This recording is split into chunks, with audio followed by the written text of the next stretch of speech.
What's up? How y'all doing? This video about Rajon Rondo. Had some interesting takes when he was LeBron James' teammate in the bubble when they won the ring together against the Miami Heat.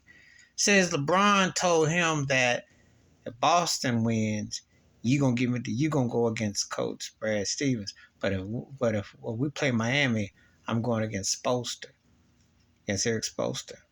So it's an interesting take because usually you don't hear a player talking about like he's going to plot against a head coach who happened to be his former coach. They went to 4 straight finals together, won 2 chips in Miami when LeBron was there. And I'm going to be honest with you. With Rajon Rondo, I think he was taking it as a slight because he looked at him because that series won 6 games.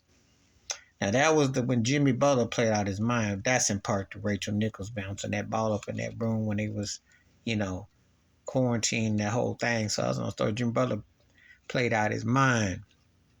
But to remember something, he played beyond his means, but he wasn't that kind of a player because he don't play like that all the time. But he comes up playoff Butler. But that's another story in the video. Point of the matter, let me get to the cut to the chase. LA was the better team. I'm a Miami Heat fan, but they were the better team. They had the size. When LeBron stifled AD after game 2, especially as the closing minutes of game 2, when Anthony Davis looked like he was en route to being the finals MVP and LeBron started putting them token points up, that further showed that it was something else. Because if had AD just gone at Bam Adebayo and gone at Miami's front, there's no question in my mind he'd have averaged 25 to 28 and double rebounds, etc. because they had no answer for him. And AD had flourishes and moments this past year, but he ain't played better than he did in 2020, especially in the bubble. He played out his mind in there. He was hitting shots. He was showing things. Rondo was the point guard.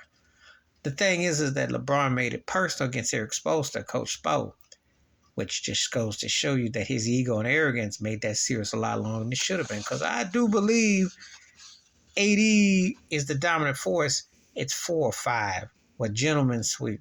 I'm just being realistic. What you saw with Denver doing to Miami this year was the same thing.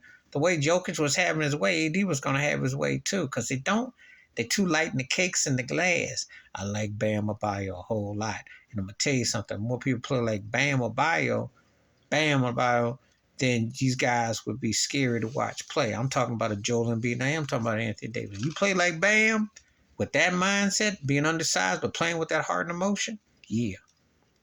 However, LeBron got in the way because he wanted the spotlight on him. And Rajon Rondo is a smart player with a high IQ. The only time Rondo you could say was kind of out of pocket was in Dallas because Rick Carlisle wanted him to play a certain way, and those styles didn't jive. But 9 times out of 10, Rajon Rondo was the point guard you wanted. He was one of my favorite guards that I watched play in the last 15 years. But very telling that he says that LeBron wanted to go against Coach Spo. And I think that's why that series almost went like it did, because they were the better team. But LeBron had to have his personal, and they made that, and I think it affected Anthony Davis. Because to me personally, AD ain't really been the same since that finals. He should have been the man after that. And I think that kind of had an undoing. Please like, subscribe, welcome thoughts, comments, and I do respond. Thank you. Wash your hands. Keep your mind clear. Watch out for another shitter if you're liking them out. Peace.